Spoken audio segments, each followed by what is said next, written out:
जय Shri Ram student, welcome to my channel.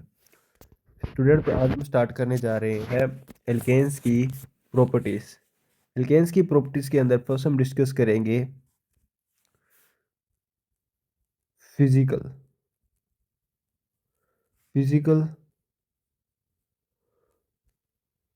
Properties of alkene. हम पहले बात करने वाले हैं फिजिकल प्रॉपर्टीज के बारे में।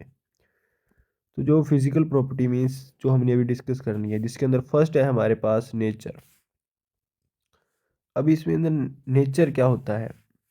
नेचर मीन्स जैसे एल्केन का नेचर क्या है, जैसे बातें हम नेचर डिस्कस किया था हमने। एक होता है हमारे पास पोलर कंपाउंड, एक होता है पोलर कंपाउंड, ठीक है स्टूडेंट। एक होता है नॉन पोलर। अब पोलर क्या होता है? जो पॉजिटिव और नेगेटिव आयन में फॉर्म करता है वो हमारे पास पोलर है। जैसे वाटर पोलर है। वाटर क्या होता है? अपने सॉल्यूशन के अंदर पॉजिटिव और नेगेटिव आयन फॉर्म करता है। नॉन पोलर जो कि पॉजिटिव और नेगेटिव आयन फॉर्म नहीं करता, उन्हें हम नॉन पोलर सॉल्यूशन बोलते हैं। अब जो एल्केन है, एल्केन का नेचर एक नॉन पोलर नेचर है। मीन्स जितने भी इसके अंदर मॉलिक्यूल प्रेजेंट है सारे क्या है? Non polar. उसका रीज़न क्या है?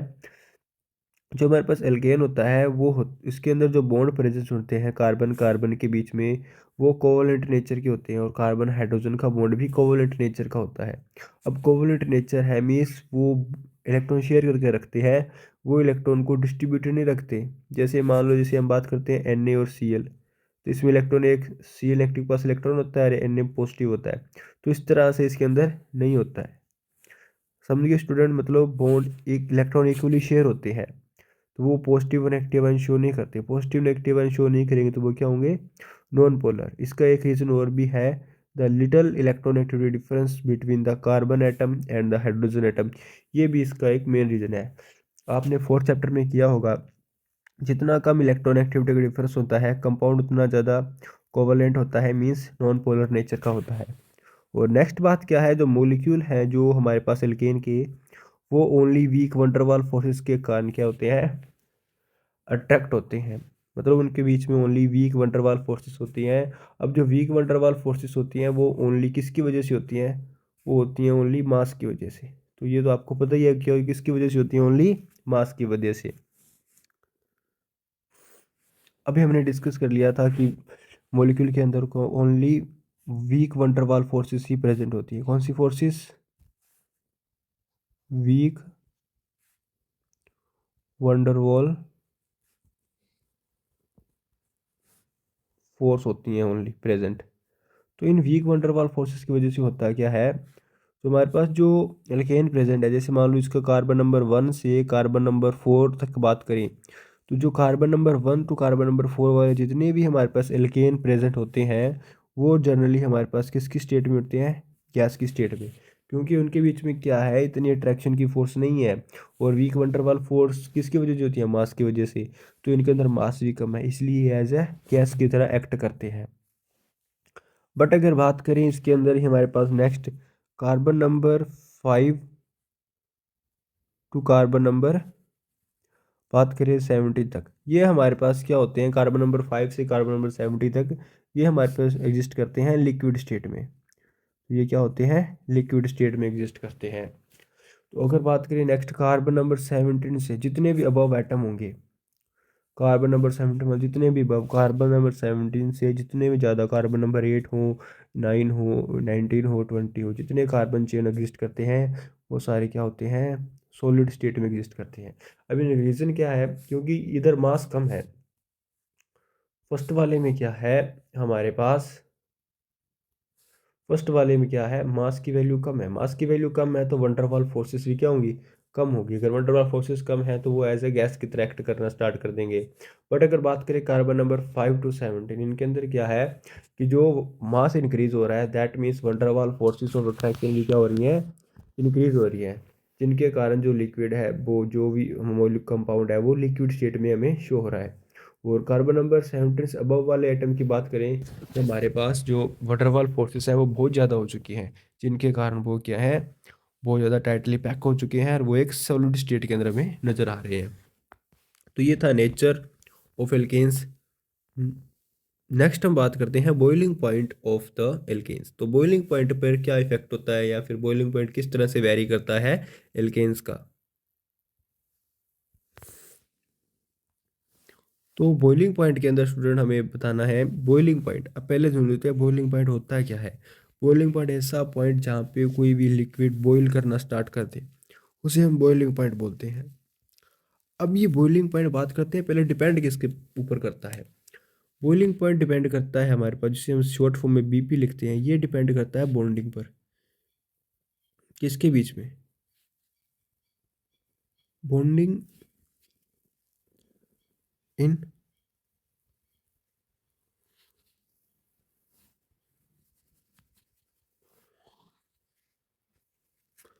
ये डिपेंड करता है बॉन्डिंग इन,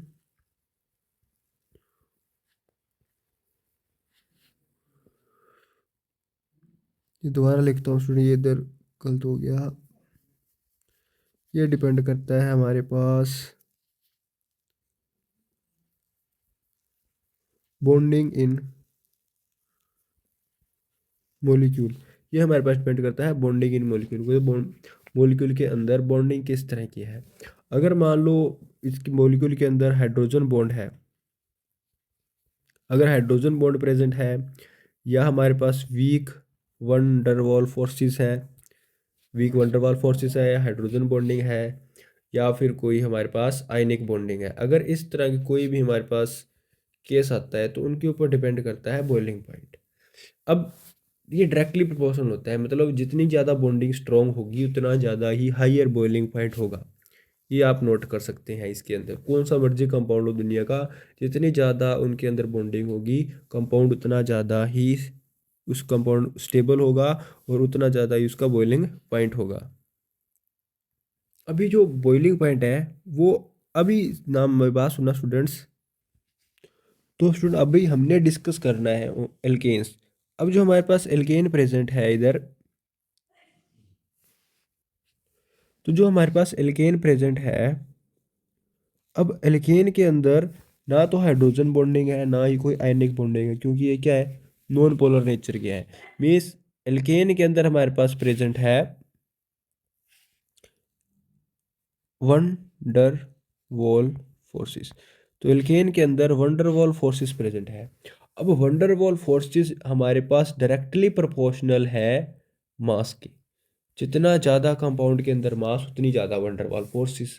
तो मीन्स अगर हम बात करते हैं जैसे कार्बन नंबर एक कार्बन वाला कोई कंपाउंड है, एक कोई 2 कार्बन वाला कंपाउंड है, एक 3 कार्बन वाला कंपाउंड है, तो जो हमारे पास जो 3 कार्बन वाला कंपाउंड है उसके पास ज़्यादा मास है as compare to 2 carbon, and 2 carbon वाले के पास ज़्यादा मास है as compare to carbon number 1।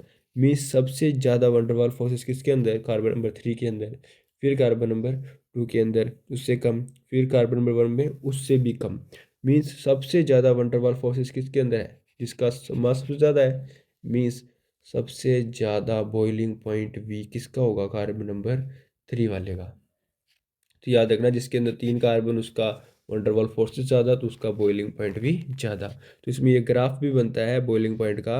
अगर बात करें इधर हमारे पास क्या है, सी एटम्स की बात करते हैं, इधर हम टेम्परेचर बात, क्योंकि बॉइलिंग पॉइंट टेम्परेचर है। जैसे जैसे हम मास इंक्रीज करते हैं या कार्बन नंबर इंक्रीज करते हैं, बॉइलिंग पॉइंट भी क्या होता है, इंक्रीज होता है। तो ये ऐसे नहीं होती इसकी रो, मतलब ये इंक्रीज ही होता रहता है हर एक टाइम, इस तरह से ये इंक्रीज होता जाएगा। जैसे जैसे मास बढ़ेगा ये इंक्रीज होता जाएगा अपने आप, इधर कार्बन नंबर इधर टेम्परेचर बढ़ता जाएगा। तो ये इसकी डायरेक्टली कर्व बनती है, जैसे हम हमें से कर्व बनाते हैं ना, तो इस तरह से इसकी डायरेक्टली कर्व बनती है कि जैसे जैसे कार्बन नंबर इंक्रीज होगा वैसे वैसे टेम्परेचर भी रेज होगा। एक बात और भी है स्टूडेंट, जो हमारे पास बॉइलिंग पॉइंट है वो आल्सो डिपेंड करता है surface area.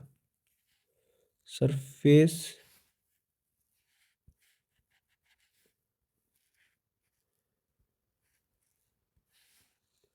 Surface area, surface area कैसे, मतलब सरफेस एरिया पर,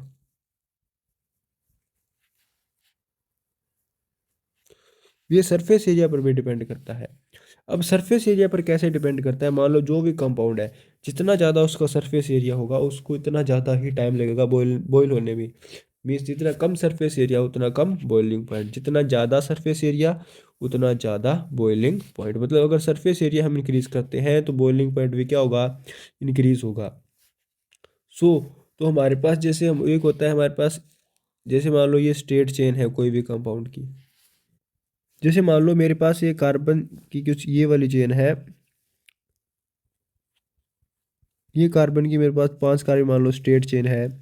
उसी सेम कार्बन की मेरे पास एक चेन और है, मान लो सेम ये जितने उतने ही कंपाउंड है, और एक ये वाली चेन है उन्हीं कार्बन की। तो इनमें मेरे मुझे आप देख के बताओ सरफेस एरिया किसका ज़्यादा होगा।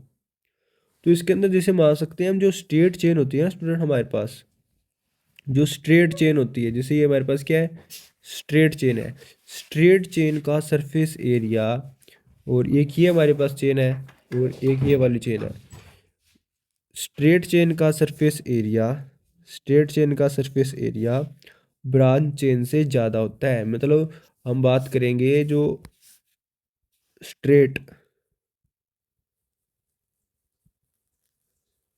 स्ट्रेट तो आपने याद रखना है जो हमारे पास स्ट्रेट चेन का सरफेस एरिया ब्रांच चेन से क्या होता है, ज़्यादा होता है। स्ट्रेट चेन का सरफेस एरिया ब्रांच चेन से ज़्यादा होता है।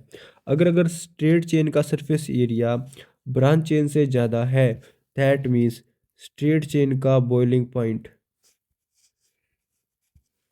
स्ट्रेट चेन का बॉइलिंग पॉइंट भी ज़्यादा होगा ब्रांच चेन से। स्ट्रेट चेन का बॉइलिंग पॉइंट ब्रांच चेन से क्या होगा, ज़्यादा होगा। तो ये भी आप नोट कर लेना, क्योंकि इस ब्रांच चेन में सरफेस एरिया कम हो जाता है और स्ट्रेट चेन में सरफेस एरिया ज़्यादा होता है, जिसके कारण स्ट्रेट चेन का बॉइलिंग पॉइंट ज़्यादा होता है कॉरस्पॉन्डिंग ब्रांच चेन से। स्टूडेंट नेक्स्ट हम बात करते हैं मेल्टिंग पॉइंट। तो मेल्टिंग पॉइंट क्या होता है, मेल्टिंग पॉइंट एक ऐसा पॉइंट जहाँ पे कोई भी सॉलिड मेल्ट होता है या कोई भी लिक्विड फ्रीज हो जाता है, ऐसा भी आप बोल सकते हैं। तो कोई भी सॉलिड है वो क्या हो, मेल्ट हो जाए, या कोई लिक्विड जहाँ पे फ्रीज होता है वो उसका मेल्टिंग पॉइंट हम कहते हैं। अब जो मेल्टिंग पॉइंट है ये डिपेंड करता है हमारे पास, जो मेल्टिंग पॉइंट है वो आपको बताता हूँ डिपेंड किस पर करता है। मेल्टिंग पॉइंट कोई भी कंपाउंड का वो डिपेंड करता है पैकिंग पर। एक तो हमारे पास क्या है, पैकिंग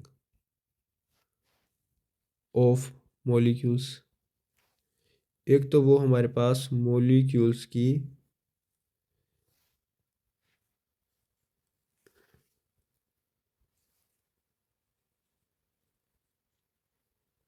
मॉलिक्यूल्स की पैकिंग पर डिपेंड करता है।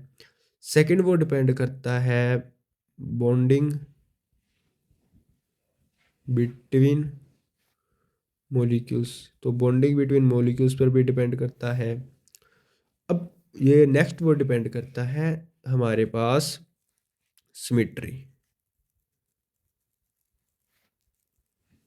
Symmetry of molecules. तो इन फैक्टर्स पर, इन कुछ फैक्टर्स पर हमारे पास मेल्टिंग पॉइंट डिपेंड करता है कोई भी कंपाउंड का। अभी हमने इनमें बात करनी है एल्केन्स की, तो हमें देखना होगा एल्केन्स के अंदर पैकिंग किस तरह की है, बॉन्डिंग किस तरह की है एल्केन्स के अंदर, और एल्केन के अंदर सिमिट्री किस तरह की है। तो इन तीनों पार्ट्स को हम वन बाय वन करके देखते हैं एल्केन्स के अंदर। तो जो एल्केन्स है हमारे पास, इनके अंदर जो बॉन्डिंग है वो तो हमारे पास कौन सी है, इंट्रैक्शन है, कौन सी, वीक वंडरवाल फोर्सेस। तो इनके अंदर हमारे पास इंट्रैक्शन ही है, कौन सी, वीक वंडरवाल है फोर्सेस ही हैं ओनली। तो इन वीक वंडरवाल फोर्सेस की वजह से तो हम इसको डिस्कस नहीं कर पाएंगे कि बॉइलिंग पॉइंट को, हम डिस्कस करते हैं इसकी सिमिट्री की वजह से। अब सिमिट्री के अंदर बात करते हैं हम, सिमिट्री मान लो सिमिट्री कैसी है, मान लो एक मेरे पास क्या है 3 नंबर वाला कार्बन, ठीक है स्टूडेंट, एक मेरे पास है 4 नंबर वाला कार्बन, और एक मेरे पास है 5 नंबर वाला कार्बन, मान लो जिसके अंदर 5 कार्बन है।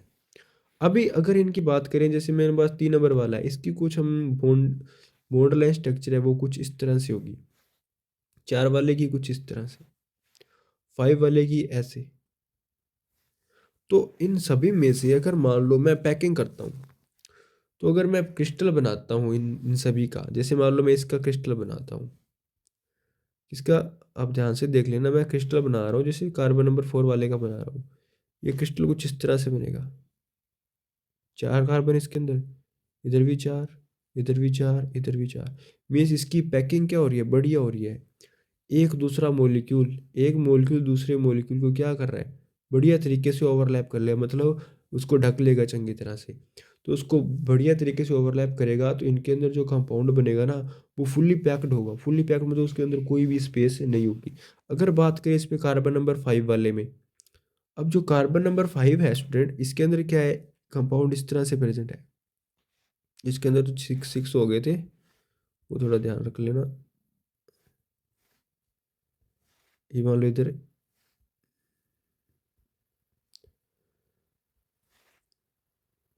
5 है, जैसे मान लो ये 5 है। अब एक कंपाउंड इसके ऊपर आ सकता है, मान लो दूसरा कंपाउंड हो, वो अगर ऐसे आ गया, तो मान लो दूसरा कंपाउंड कुछ इस तरह से प्रेजेंट हो गया इसके ऊपर, जैसे मैं शो करता हूँ आपको,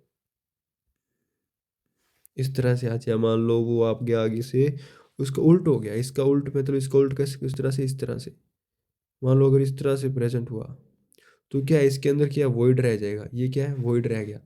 अब जो ये वॉइड रहे ना स्टूडेंट, जो वॉइड रह चुका है ये, इस वॉइड की वजह से इसकी पैकिंग बढ़िया नहीं होगी। अब इसकी पैकिंग क्या है, पैकिंग नॉट गुड, तो इसकी पैकिंग गुड नहीं है। बट जो इवन नंबर वाला कार्बन प्रेजेंट है हमारे पास, जो इवन नंबर जिसके अंदर 4 कार्बन है, उसके अंदर क्या है, पैकिंग जो है ना सॉल्यूशन की, या पैकिंग ऑफ मॉलिक्यूल, वो क्या बढ़िया है। अगर मॉलिक्यूल्स की पैकिंग बढ़िया रहेगी ना स्टूडेंट्स, अगर पैकिंग बढ़िया है, तो वो हमारे पास क्या है, वो बढ़िया क्रिस्टल बनाएगा। जितना बढ़िया हमारे पास क्रिस्टल होगा स्टूडेंट, उतना ही ज़्यादा उसको मेल्ट करना क्या है, तोड़ना क्या है, डिफ़िकल्ट है। तो दैट मीन्स हमारे पास अगर पैकिंग ज़्यादा है, बढ़िया है, मतलब सिमिट्री है, अगर even number of carbon atom है, अगर इवन नंबर कार्बन एटम है, तो उसका मेल्टिंग पॉइंट क्या होगा, ज़्यादा होगा। उसका मेल्टिंग पॉइंट क्या होगा, ज़्यादा होगा। ये आपने अच्छी तरह से नोट कर लेना है। तो इसमें क्वेश्चन भी आता है आपको, even number carbon have higher melting point than odd number carbon atom to next lower the alkanes. ठीक है स्टूडेंट, तो ये आप अच्छी तरह से नोट कर लेना। इवन नंबर वाले कार्बन आइटम्स जिस एल्केन की बात करते हैं, तो उनका बॉइलिंग पॉइंट, मेल्टिंग पॉइंट ज़्यादा होता है नेक्स्ट लोअर लोअर एल्केन से।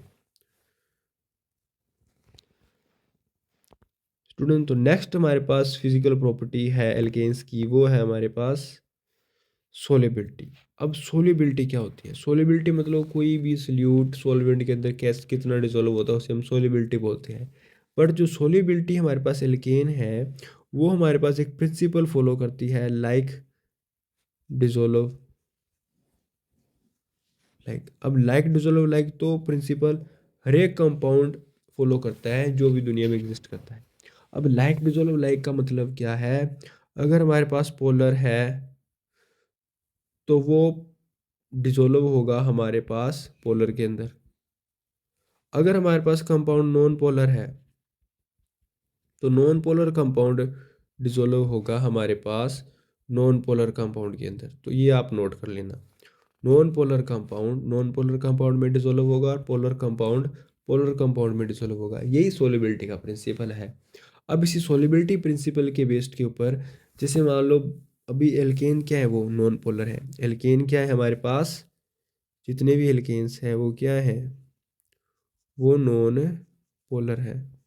अब नॉन पोलर जो एल्केन हमारे पास प्रेजेंट है ना स्टूडेंट्स, जो नॉन पोलर एल्केन्स है, अब non polar alkane non polar solvent में ही डिसॉल्व होंगी। अब नॉन पोलर सॉल्वेंट की मैं कुछ एग्जांपल लिख देता हूँ आपको। जैसे नॉन पोलर सॉल्वेंट है हमारे पास, एक तो हम बात करते हैं इथर्स, तो मतलब जो एल्केन्स है वो इथर के अंदर सॉल्युबल होंगी। या हम बात करते हैं बेंजीन, तो एल्केन बेंजीन के अंदर सॉल्युबल होगी। और नेक्स्ट है CCl4। तो इन सभी कंपाउंड के अंदर हमारे पास जो एल्केन है वो क्या है, सॉल्युबल होती है किसके अंदर, इथर बेंजीन और CCl4 के अंदर जो नॉन पोलर सॉल्यूशंस है उनके अंदर वो सोल्यूबल हो जाएगी। और एक बात हो रहा है, जैसे जैसे एल्केन का मास इंक्रीज होता जाएगा इसके अंदर, जो सोल्युबिलिटी हमारे पास क्या होगी, डिक्रीज होगी, क्योंकि अगर मास बढ़ता है तो सोल्युबिलिटी डिक्रीज हो जाती है। तो ये अभी आज आप अच्छी तरह से नोट कर लेना सोल्युबिलिटी के बारे में। और इसके आपको नोट्स चाहिए तो इसके नोट्स हमारे टेलीग्राम चैनल पर ऑलरेडी अपलोडेड है, तो आप वहाँ पे जाके इसको चेक कर सकते हैं स्टूडेंट। तो नेक्स्ट हमारे पास है केमिकल प्रॉपर्टीज ऑफ एल्केन्स। तो केमिकल प्रॉपर्टीज ऑफ एल्केन के अंदर तो फर्स्ट हम डिस्कस करने वाले हैं substitution reactions. Substitution reactions of alkanes. तो सब्स्टिट्यूशन, पहले बता दो सब्स्टिट्यूशन होता क्या है। सब्स्टिट्यूशन होता है, जैसे मान लो मेरे पास कोई RH कंपाउंड है, इसके अंदर से मैं क्या करता हूँ, कोई भी मैं Z कंपाउंड इंट्रोड्यूस करता हूँ और मैं यहाँ पे हाइड्रोजन को क्या कर दूँ, रिप्लेस कर दूँ। तो हाइड्रोजन की जगह मेरे पास क्या आ जाए, वो Z कंपाउंड आ जाए और H हमारे पास क्या हो जाए, अलग हो जाए। इसे हम क्या बोलते हैं, सब्स्टिट्यूशन। क्या होगा, इसको ये सब्स्टिट्यूट कर देगा, इसको बाहर निकाल देगा, तो दैट इज सब्स्टिट्यूशन रिएक्शंस।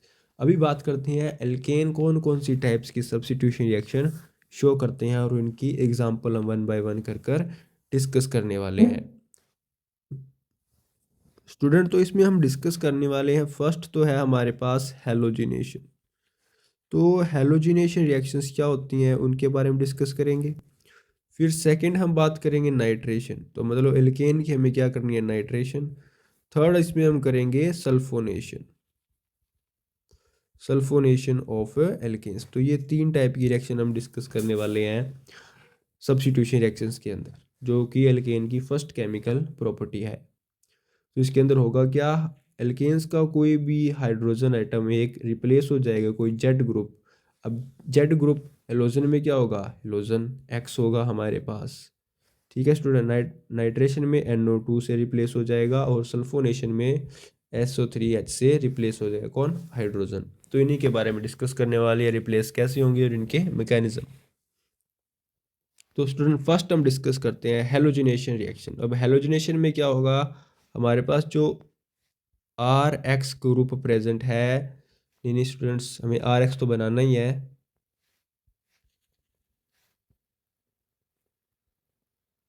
जो हमारे पास RH प्रेजेंट है एल्केन, उसकी रिएक्शन हमने करा देनी है हेलोजन के साथ। तो हमारे पास क्या बनेगा, RX प्लस हमारे पास HX क्या हो जाएगा, अलग हो जाएगा।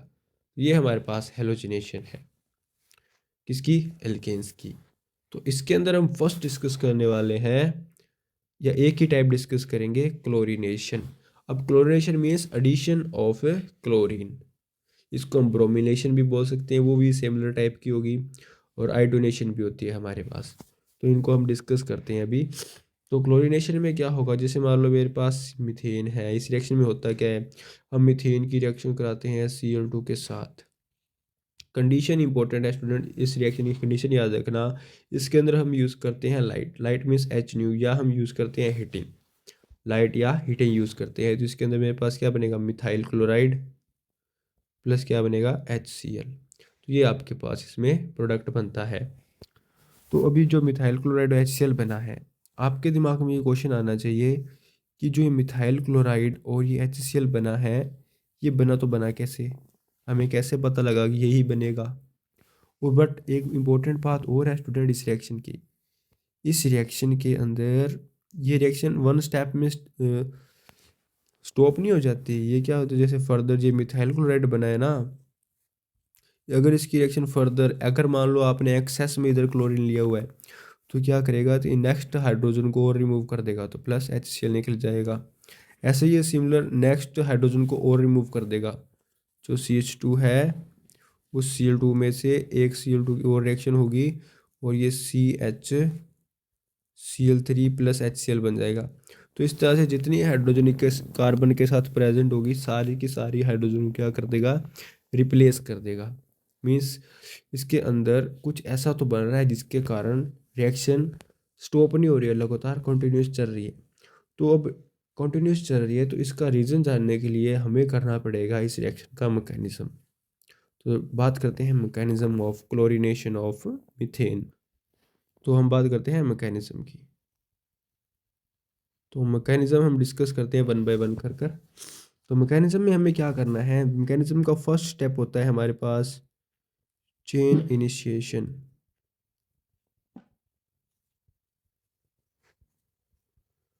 चेन इनिशिएशन स्टेप मतलब चेन स्टार्ट कैसे होती है।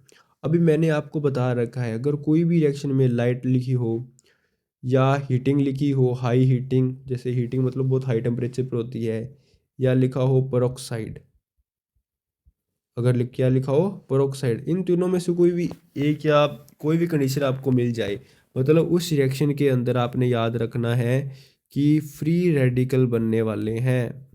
फ्री रेडिकल मीन्स उनका होमोलिटिक फ्यूजन होने वाला है। कौन सा? Homolytic fusion. तो होमोलिटिक फ्यूजन से हमें क्या बनता है? Free radical. तो ये आप पहले नोट कर ले, मैं इनको रफ करने वाला हूँ। अगर आपने, तो मैंने आपको लिखा दिया, अगर ये तीनों में से कोई भी एक भी कंडीशन आपको शो होती दिख जाए, मैं उसके अंदर क्या होगी? फ्री रेडिकल बनेंगे। तो इसके अंदर होता है क्या है, चेन इनिशिएशन स्टेप में हमारे पास जो क्लोरीन का मॉलिक्यूल होता है उसका हो जाता है homolytic fusion in the presence of light. तो एक इलेक्ट्रॉन ये वाला क्लोरीन ले जाता है, एक इलेक्ट्रॉन ये वाला। हाफ एरो का मतलब है सिंगल इलेक्ट्रॉन ट्रांसफर। तो इधर क्लोरीन के हमारे पास दो फ्री रेडिकल बन जाते हैं। ये क्या है? Free radical. तो क्लोरीन के हमारे पास क्या बनेंगे? फ्री रेडिकल बन जाते हैं। तो ये फ्री रेडिकल है, यही हमें पर नेक्स्ट रिएक्शन को प्रोग्रेट मतलब प्रोपगेट प्रोसीड करते हैं। बात करते हैं स्टेप नंबर 2 की। तो स्टेप नंबर 2 में क्या होगा स्टूडेंट? स्टेप नंबर 2 है हमारे पास chain propagation. Chain propagation step. Chain propagation step में क्या होता है, जो हमारे पास मान लो सॉल्यूशन के अंदर क्या है, मीथेन मॉलिक्यूल प्रेजेंट था CH3H, उसके पास जाता है क्लोरीन। अब क्लोरीन का जो फ्री रेडिकल है ना, मैंने बता रखा है क्लोरीन फ्री रेडिकल बहुत ज़्यादा अनस्टेबल। अनस्टेबल मतलब बहुत ज़्यादा रिएक्टिव होता है। ये कोई भी फ्री रेडिकल है बहुत ज़्यादा रिएक्टिव होता है। रिएक्टिव होता है तो ये क्या करेगा, जैसे इसको कोई अनदर मॉलिक्यूल देखेगा तो उसके ऊपर ये अटैक कर देगा। अब आपने मैंने आपको एक बात हमेशा बता रखी है, जो हमारे पास हाइड्रोजन है और एक क्लोरीन है, इनका बॉन्डिंग बहुत स्ट्रांग होती है। जहाँ भी ये दिखती हैं तो मोस्ट प्रोबेबली ये अपने साथ कंबाइन हो जाते हैं दोनों, और अपना मॉलिक्यूल बाहर निकाल सकते हैं। तो मतलब यहाँ पे HCl तो बनने ही बनने वाला है, एक तो आप नोट कर लो। अब बनेगा कैसे? ये क्लोरीन इसको हाइड्रोजन को कहेगा तो भी अपना होमोलिटिक फ्यूजन कर ले, तो ये कुछ CH3 फ्री रेडिकल बन, इसका फ्री रेडिकल बना दिया इन्होंने, मिथाइल फ्री रेडिकल बन गया। ये देख लो, इसको फिर होमोलिटिक, इस क्लोरीन ने हाइड्रोजन इस बॉन्ड का होमोलिटिक फ्यूजन करा दिया और मिथाइल फ्री रेडिकल बना दिया। क्या बना? Methyl free radical. तो जो ये मिथाइल फ्री रेडिकल है, ये फर्दर क्या करेगा, जो ये मिथाइल फ्री रेडिकल बना है, अब इस मिथाइल फ्री रेडिकल का रेडिकल बना दिया किसने? बनाया क्लोरीन ने। ये क्या करेगा, क्लोरीन के परिवार के पास जाएगा, दूसरे क्लोरीन मॉलिक्यूल के पास। ये कहेगा मेरा फ्री रेडिकल बना है, मैं बहुत ज़्यादा अनस्टेबल हो चुका हूँ। तो ये क्या करेगा, इस क्लोरीन का भी फ्री रेडिकल बना देगा। अगर ये दोनों फ्री रेडिकल ब्रेक होंगे, मतलब ये डॉट बनेगा, ये भी डॉट बनेगा, तो जो एक क्लोरीन डॉट है वो इस मिथाइल के साथ कंबाइन हो जाएगा। तो ये बन जाएगा हमारे पास CH3Cl प्लस क्या बना? Free radical. तो ये इस रिएक्शन का प्रोपेगेशन स्टेप है। तो अभी ये रिएक्शन अभी समाप्त नहीं होती है, मैं अभी आपको कराता हूँ। और अभी इसमें क्या होगा, जो हमारे पास CH3Cl बना है, अभी ये CH3Cl जो बना है, इसकी रिएक्शन फर्दर किससे होगी? फ्री रेडिकल के साथ। किसके साथ? क्लोरीन फ्री रेडिकल के साथ। फिर क्लोरीन फ्री रेडिकल क्या देखता है, ये फ्री रेडिकल इसको दिख जाती है ये हाइड्रोजन। तो ये हाइड्रोजन उसी उसी तरह से प्रेजेंट है जैसे मान लो पहले वाला हाइड्रोजन प्रेजेंट था स्टेप नंबर फर्स्ट में। तो एक हाइड्रोजन यहाँ से और चला जाता है, इसको मैं कुछ इस तरह से लिख सकता हूँ। जैसे मान लो इधर मेरे पास क्या है, CH2 और एक H इसका इधर प्रेजेंट है, तो इनका ये क्या करा देगा, होमोलिटिक फ्यूजन करा देगा और इस हाइड्रोजन को अपने साथ ले जाएगा, मीन्स HCl बना देगा, प्लस क्या बनेगा, CH2 CH2Cl इसका फ्री रेडिकल। अभी जो ये फ्री रेडिकल बना है CH2 फ्री रेडिकल, ये वापस जाएगा Cl जो बना है Cl के पास, इनका फिर होमोलिटिक फिजन उस सेम मॉलिक्यूल का सेम स्टेप रिपीट CH2Cl2 बनेगा, फिर इधर बनेगा फ्री रेडिकल। फिर ये फ्री रेडिकल क्या करेगा, एक हाइड्रोजन और लेके चला जाएगा, तो ये बना CHCl2 फ्री रेडिकल प्लस क्या बना HCl। अब ये Cl2 क्या करेगा, जैसे मान लो ये CCl प्रेजेंट है रिएक्शन के अंदर, एक इलेक्ट्रॉन इसका, तो ये इसको हाइड्रोजन ले जाएगा, क्लोरीन ले जाएगा, और एक क्या बनेगा, एक HCl ले जाएगा, क्या ये हाइड्रोजन ले जाएगा, तो ये बनेगा CHCl3, ये बन गया। फिर एक क्लोरीन फ्री रेडिकल आएगा, वो हाइड्रोजन लेके चला जाएगा, इसका क्या, हाइड्रोजन, ये हाइड्रोजन लेके जाएगा, तो ये कुछ इस तरह से CCl3 फ्री रेडिकल। फिर ये क्या करेगा, CCl और Cl के साथ रिएक्ट करेगा, क्या बना लेगा, CCl4 plus Cl free radical. तो ये इस रिएक्शन का क्या है, स्टेप है। तो ये आप अच्छी तरह से नोट कर लेना स्टूडेंट। मैं बता देता हूँ ये मैंने किया कैसे है। पहले मैं क्या करता हूँ, जैसे मैंने जो CH2Cl बना था उसकी रिएक्शन एक फ्री रेडिकल के साथ होती है, तो वो क्या करता है, हाइड्रोजन ले जाता है इधर से, तो ये हमारे पास फ्री रेडिकल बन गया CH2.Cl2। ये फ्री रेडिकल बना, ये फ्री रेडिकल क्या करता है, फर्दर एक क्लोरीन मॉलिक्यूल के साथ रिएक्ट करता है, उसको होमोलिटिक फिजन कराता है, और हमारे पास डाइक्लोरोमीथेन बना लेता है। ये क्या है, डाइक्लोरोमीथेन। ये जो डाइक्लोरोमीथेन बना है ना स्टूडेंट्स, ये फर्दर एक, ये जो क्लोरीन रेडिकल है ये क्या करता है, इसके से इसका हाइड्रोजन ले जाता है, तो फिर से ये मेरे पास क्या बना, फ्री रेडिकल बन गया। अभी ये फ्री रेडिकल क्या करेगा, नेक्स्ट अनदर क्लोरीन मॉलिक्यूल का होमोलिटिक फिजन कराएगा, और उधर से एक क्लोरीन को अपने साथ अटैच कर लेगा, तो ये बन गया क्लोरोफॉर्म। इसे क्या बोलते हैं हम, क्लोरोफॉर्म। जो ये भी एक क्लोरोफॉर्म बना है, ये फर्दर एक क्लोरीन रेडिकल के साथ रिएक्ट करेगा, और ये बना हमारे पास ट्राइक्लोरोमीथेन का एक रेडिकल बन गया। अभी जो ये रेडिकल बना है ये फर्दर एक क्लोरीन मॉलिक्यूल के साथ रिएक्ट करेगा, और CCl4, जब तक सारे हाइड्रोजन नहीं निकल जाते ये रिएक्शन चलती रहती है। तो ये क्या बना, CCl4 carbon tetrachloride plus radical. तो इसे आप देख सकते हैं, हर एक रिएक्शन, हर एक स्टेप के अंदर एक फ्री रेडिकल जनरेट हो रहा है, जिसके कारण ये रिएक्शन स्टॉप नहीं होती, लगातार चलती रहती है। तो ये इसी को बोलते हैं हम क्लोरीनेशन ऑफ मीथेन। अभी हमारे पास जो क्लोरीनेशन ऑफ मीथेन बना है ना स्टूडेंट्स, ये जो रिएक्शन है इसके लास्ट स्टेप है टर्मिनेशन। थर्ड नंबर स्टेप है टर्मिनेशन। तो टर्मिनेशन में क्या होता है, मतलब जितने भी मॉलिक्यूल जो बनते हैं वो क्या होते हैं, टर्मिनेट हो जाते हैं। जैसे मान लो इसके अंदर क्या बना था, एक मिथाइल रेडिकल बना था, एक इसके अंदर बना था क्लोरीन का रेडिकल, एक बना था CH3 radical plus Cl radical. जैसे मान लो कुछ इस तरह से बनते हैं। अब मान लो अगर दो मिथाइल रेडिकल आपस में कमान हो जाए, तो मतलब दो कार्बन वाली एक चेन बन जाएगी।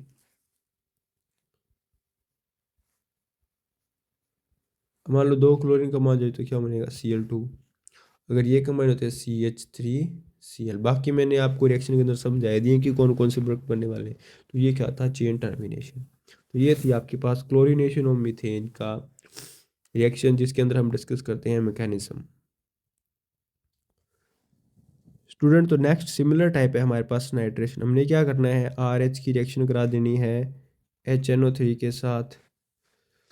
तो टेम्परेचर हम इसमें रखते हैं 723 से 773 केल्विन तक। तो हमारे पास क्या बनता है, RnO2 प्लस बनता है वाटर। तो इसकी ये नाइट्रेशन रिएक्शन है। इसकी एग्जांपल लिख देता हूँ मैं एक। जैसे मान लो CH3, इधर H प्रेजेंट है, मीथेन, इसकी रिएक्शन करा देते हैं HNO3 के साथ। हमारे पास टेम्परेचर हम सेम ही रखते हैं, मैंने कंडीशन सेम ही रखी है ऊपर वाली। इस डबल साइन का मतलब सेम कंडीशन। तो ये बनेगा CH3NO2 प्लस क्या बना, वाटर। तो ये हमारे पास नाइट्रेशन है। अब ये हुई कैसे, उनके बारे में डिस्कस करते हैं। इसको हम क्या बोलेंगे, नाइट्रोमीथेन। ये नाइट्रेशन रिएक्शन है सिंपल। इसके अंदर होता है क्या, हाइड्रोजन को हम NO2 ग्रुप से रिप्लेस कर देते हैं मीथेन के अंदर। बात करते हैं इसकी एग्जांपल, क्या इसका मैकेनिज्म, ये कि ये रिएक्शन हुई कैसे। तो इस रिएक्शन में होता क्या है हमारे पास, जो हमारे पास HONO है, HONO2 नाइट्रिक एसिड है, वो क्या करता है, इसका अगर हमने दिया है टेम्परेचर, टेम्परेचर हमने बहुत हाई रखा है, लगभग 773 केल्विन। तो मैंने बता रखा हाई टेम्परेचर पे क्या बनते हैं, फ्री रेडिकल। तो ये कुछ फ्री रेडिकली ब्रेक हो जाती है, इनके बीच में जो बॉन्ड प्रेजेंट होता है ये फ्री रेडिकली ब्रेक हो जाता है। मतलब एक OH का फ्री रेडिकल बनेगा प्लस एक NO2 का फ्री रेडिकल बन जाएगा आपके पास। तो अब जो ये OH का फ्री रेडिकल है ये क्या करेगा, ये जाएगा एल्केन के पास। एल्केन के पास जाके कहेगा, क्योंकि ऑक्सीजन मोर इलेक्ट्रोनेगेटिव है, तो जो एल्केन है ये OH है, ये किसके पास जाएगा, एल्केन के पास। एल्केन के पास जाके ये क्या कर लेगा, हाइड्रोजन को as a free radically break करवा लेगा। तो इधर ये वाटर निकल गया, प्लस हमारे पास क्या बना, R फ्री रेडिकल। अब ये जो R फ्री रेडिकल बना है इसकी रिएक्शन हो जाएगी हमारे पास NO2 फ्री रेडिकल के साथ, तो ये बनेगा RNO2। तो ये बना हमारे पास नाइट्रो एल्केन। तो ये इसका सिंपल सा मैकेनिज्म है, तो ये आप ये नोट कर लेना स्टूडेंट। तो नेक्स्ट बात करते हैं सल्फोनेशन। सल्फोनेशन में क्या होता है, हमारे पास जो RH एल्केन है इसकी रिएक्शन हम करा देते हैं H2SO4 के साथ in the presence of SO3। Temperature हम बहुत ज़्यादा हाई रखते हैं, 675 केल्विन, ये आप नोट कर लेना। तो इसके अंदर हमारे पास क्या होता है कि जो हाइड्रोजन एटम है वो रिप्लेस हो जाता है SO3H ग्रुप से। तो RSO3H प्लस इसके अंदर क्या निकल जाएगा, वाटर। तो ये इसकी सिंपल सी रिएक्शन है। तो हमारे पास है हेक्सेन सल्फोनिक एसिड बन जाता है। तो अभी जो इसकी एग्जांपल डिस्कस करते हैं, जैसे मान लो CH3 CH2 CH3, मान लो मिथेन है, इसकी रिएक्शन कर देता हूँ मैं H2SO4 के साथ। रिएजेंट ऊपर वाला सेम ही रखना है, तो क्या बनेगा CH3 CH2SO3H प्लस हमारे पास क्या निकल जाएगा, वाटर। तो ये इसकी सिंपल रिएक्शन है। अभी बात करते हैं जो SO3H है वो इसके साथ अटैच हुआ कैसे, मतलब बात करते हैं इसके मैकेनिज्म के बारे में। तो मैकेनिज्म के अंदर क्या है हमारे पास, जो सल्फ्यूरिक एसिड है वो कुछ इस तरह से प्रेजेंट होता है SO3H। तो इधर क्या होगा, हाई टेम्परेचर हमने रखा है, हाई टेम्परेचर की वजह से 675 केल्विन रखा है, 775 केल्विन। तो ये क्या है, होमोलिटिकली ब्रेक हो जाएगा, मतलब एक बनेगा OH free radical plus SO3H free radical. अभी जो SO3H फ्री रेडिकल बना है ना स्टूडेंट्स, या ये OH फ्री रेडिकल बना है SO3H, जो OH सिमिलर ये जाएगा एल्केन के पास, एल्केन से हाइड्रोजन को क्या निकाल लेगा अपने साथ, इस हाइड्रोजन को लेकर चला जाएगा होमोलिटिक विजन करवा के। तो R रेडिकल प्लस क्या बना, वाटर। अब जो R रेडिकल बना है इसकी रिएक्शन किसके साथ हो जाएगी, SO3H रेडिकल के साथ। ये क्या बना लेगा, RSO3H रेडिकल। तो ये इसकी सिंपल सी रिएक्शन है स्टूडेंट्स, तो आप ये नोट कर लेना। तो ये first type substitution reaction of alkane हमने डिस्कस कर ली है स्टूडेंट। तो बात करते हैं next oxidation reactions. Oxidation reactions of alkanes. Oxidation means, पहले बात करते हैं ऑक्सीडेशन होता क्या है। Oxidation means addition of oxygen, oxygen का एडिशन, इलेक्ट्रॉन का रिमूवल और या हाइड्रोजन का रिमूवल, उसे हम क्या बोलते हैं, ऑक्सीडेशन। तो इसके अंदर हमने फर्स्ट डिस्कस करना है कंप्लीट कंबशन या कंप्लीट ऑक्सीडेशन। तो मान लो कि जो एल्केन्स है, जैसे मीथेन है, हमारे पास इथेन है या ब्यूटेन है, इसका कंप्लीट ऑक्सीडेशन, इसको हम यूज़ करते हैं एज अ फ्यूल के तौर पर।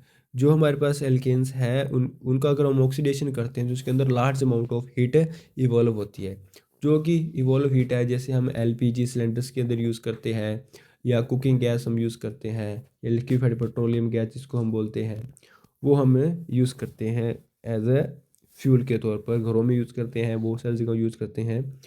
तो कंप्लीट कंबशन के दौरान ये बहुत ज़्यादा हीट इवॉल्व करते हैं। तो बात करते हैं कंप्लीट कंबशन में इनकी ऑक्सीडेशन होती कैसे है, इनकी हम रिएक्शन कैसे लिख सकते हैं। तो कंप्लीट कंबशन में जैसे मान लो मेरे पास एग्जांपल है एक, जैसे मान लो CH4 है, इसकी ऑक्सीडेशन करवाते हैं हम। जैसे मान लो एयर के अंदर इसकी सिंपल ऑक्सीडेशन कर रहे हैं, तो अगर एयर के अंदर इसकी ऑक्सीडेशन करते हैं तो क्या बनता है, जितने कार्बन है उतने आपने CO2 निकाल देने हैं, प्लस जितने ऑक्सीजन है उतने आपने क्या निकाल देने हैं, वाटर मॉलिक्यूल। तो मतलब H2O 2 टाइम्स H2 निकल जाएंगे। तो ये इसकी बैलेंस रिएक्शन है। जैसे अनदर बात करता हूँ, सेकंड एग्जाम्पल C2H6 की। तो इसकी मैं ऑक्सीडेशन करता हूँ तो क्या बनेगा, 2 कार्बन है तो मीन्स 2 CO2 तुम्हारे पास अलग हो जाएगी, प्लस हाइड्रोजन कितनी है, 6 है, मतलब 6 हाइड्रोजन है। तो इसको आपने बैलेंस करना होगा इस रिएक्शन को। तो इधर क्या बनेगा, वाटर। तो इनको आप बैलेंस कर लेना पहले। तो इसके अंदर आपने ध्यान से इनको बैलेंस कर लेना है। जैसे ऊपर वाले में इधर 2 आएगा क्योंकि इधर हमारे पास 4 ऑक्सीजन निकलने वाले हैं। तो इधर भी हमारे पास 7 आएगा क्योंकि 2 ऑक्सीजन ये रहे और 6 ये रहे। तो टोटल हमारे पास कितने हो गए, 6। 6 + 4 10। 10 ऑक्सीजन तो ये निकल रहे हैं। अब 10 निकल रहे हैं तो इधर कार्बन कितने हो गए, 2 हैं, इधर भी कार्बन 2 हैं। तो हमने इनको बैलेंस करना है बहुत अच्छे तरीके से। तो इधर जैसे मैंने इधर 2 लिखा है ना स्टूडेंट्स, इधर इधर क्या आएगा आपके पास, 4 आएगा, मतलब 4 CO2 निकलेंगे इसके अंदर। इधर 2 से मल्टीप्लाई कर दो क्योंकि इधर हमारे पास कितनी है, 12 हाइड्रोजन हो गए थे। तो 12 हाइड्रोजन कंप्लीट है। 7 7 × 14 ऑक्सीजन है इधर। 8 + 6 14 ऑक्सीजन इधर है और 4 कार्बन इधर है, 4 इधर है। तो ये रिएक्शन बैलेंस है। अभी मैं लिखता हूँ इसकी, मान लो जनरल रिएक्शन। अगर आपको जनरल रिएक्शन लिखनी हो तो कैसे लिखेंगे कंप्लीट कंबशन की। तो कंप्लीट कंबशन की जनरल रिएक्शन लिख देता हूँ स्टूडेंट आपको मैं। इसके अंदर आपने क्या करना है, जैसे मान लो CnH2n+2, ये अब आपके पास एल्केन है। अगर इसकी आप रिएक्शन कराते हैं 3n+1 / 2 टाइम्स ऑक्सीजन एटम से, तो आपके पास बनता है इसके अंदर NCO2 + n+1 वाटर मॉलिक्यूल्स। तो ये आपकी इसकी जनरल रिएक्शन है। मीन्स अगर आप CN कार्बन, अगर मान लो आप CN कार्बन को क्या कराते हैं, मान लो एक कार्बन है तो आपके पास एक 1 कार्बन डाइऑक्साइड मॉलिक्यूल निकलेगा। और वाटर कितने निकलेंगे, n+1, मतलब 2 आपके पास वाटर मॉलिक्यूल निकलेंगे। तो ये इसकी जनरल रिएक्शन है। अगर n कार्बन है तो इससे आप ऑक्सीजन भी यूज़ कर सकते हैं कि आपने कितने ऑक्सीजन यूज़ करने हैं। तो ये जनरल रिएक्शन आप अपनी बुक के अंदर नोट कर लेना, कॉपी के अंदर। तो स्टूडेंट नेक्स्ट जो हमारे पास इसके अंदर है इनकम्प्लीट ऑक्सीडेशन। अब इनकम्प्लीट ऑक्सीडेशन मतलब जिसके अंदर हम बोल सकते हैं इनसफिशिएंट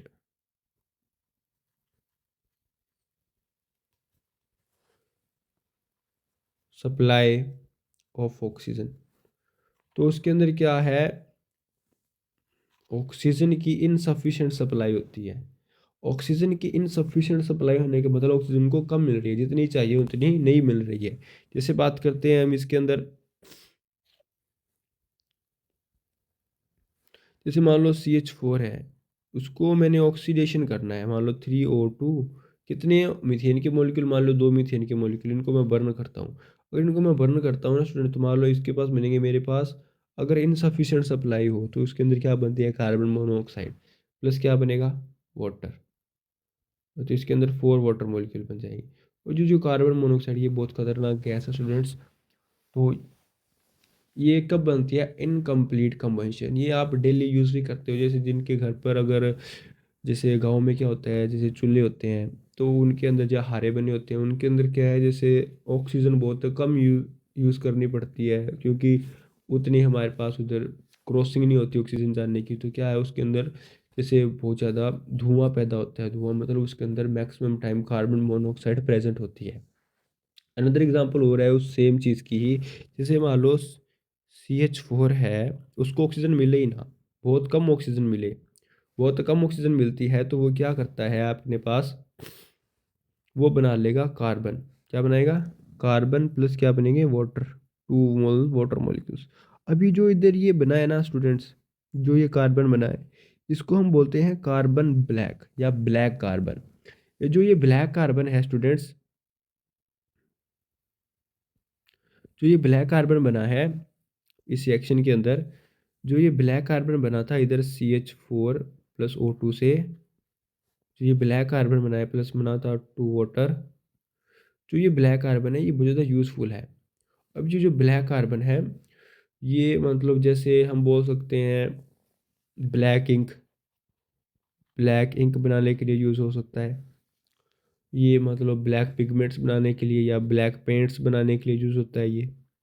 और ये पॉलिशिस के अंदर भी यूज़ होता है। तो ये आपने नोट कर लेना है। जैसे ये ब्लैक, ये बहुत इंपॉर्टेंट है ब्लैक कार्बन, ये आप घर पे भी बना सकते हो। जैसे आप बोल सकते हो जैसे कोई भी ऐसी कंपाउंड, या आप जैसे घरों में चूल्हे होते हैं या फिर ऐसा कोई आप इंस्ट्रूमेंट बनाए जिसके अंदर ऑक्सीजन बहुत लिमिटेड आप सप्लाई करते हो, और उसके अंदर जो प्रोडक्ट बनेगा वो ब्लैक ब्लैक, मतलब जो मान लो आप लकड़ी बाल रहे हो तो वो क्या होती है, ब्लैक ब्लैक हो जाती है। तो उसे बोलते हैं इनकम्प्लीट कंबशन। तो होप आपको ये समझ आया होगा। मूव करते हैं नेक्स्ट, हमारे पास है कंट्रोल ऑक्सीडेशन। तो स्टूडेंट नेक्स्ट बात करते हैं कंट्रोल ऑक्सीडेशन की। तो कंट्रोल ऑक्सीडेशन क्या होता है? कंट्रोल ऑक्सीडेशन के अंदर मतलब हम कोई कंडीशन लगाएंगे, उस कंडीशन के अंदर ही हमने ऑक्सीडेशन करनी है। जैसे मान लो, जैसे मेरे पास क्या है, CH4 प्रेजेंट है, इसकी मैंने ऑक्सीडेशन करनी है। अगर इसकी मान लो मैं ऑक्सीडेशन करता हूँ तो इसके अंदर हम डिफरेंट टाइप्स के रेजेंट यूज़ करते हैं। जैसे मान लो मैं रेजेंट यूज़ करता हूँ कॉपर 753 केल्विन। मैंने ये रिएजेंट यूज किया, कॉपर प्रेजेंट है at a temperature of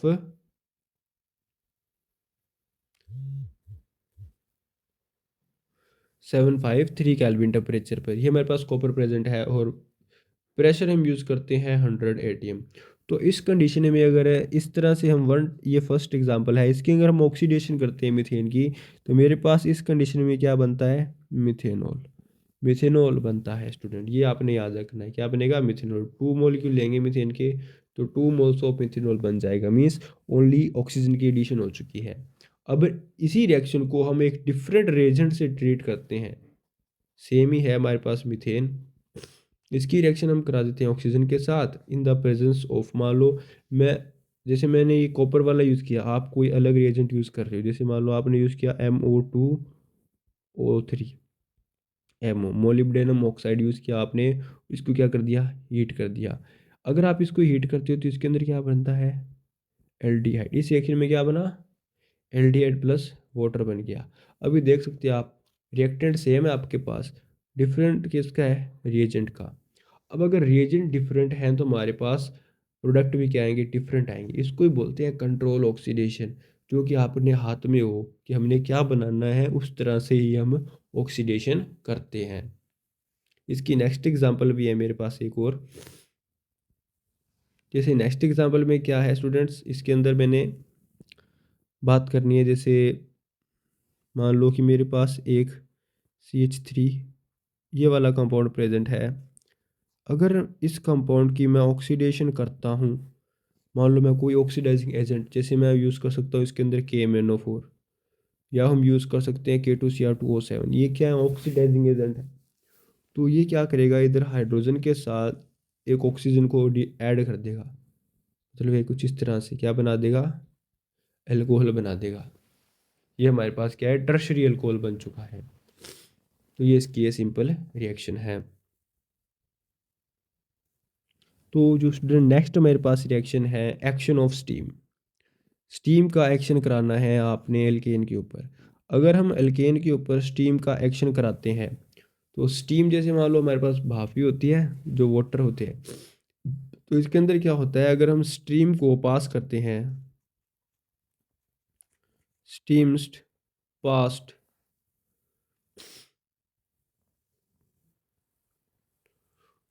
over heated निकल विद मीथेन, इसके साथ क्या प्रेजेंट है, मीथेन। मीथेन प्रेजेंट है, तो हमारे पास क्या बनाती है, फोम। एट हमारे पास टेम्परेचर भी दिया गया है 1273 केल्विन। तो वो टू फोम, वो फॉर्म करती है हमारे पास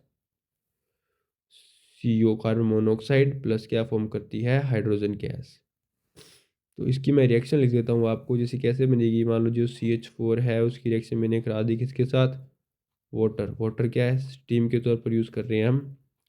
तो इसके साथ मैं कराता हूँ, अगर ये बनता है मेरे पास CO,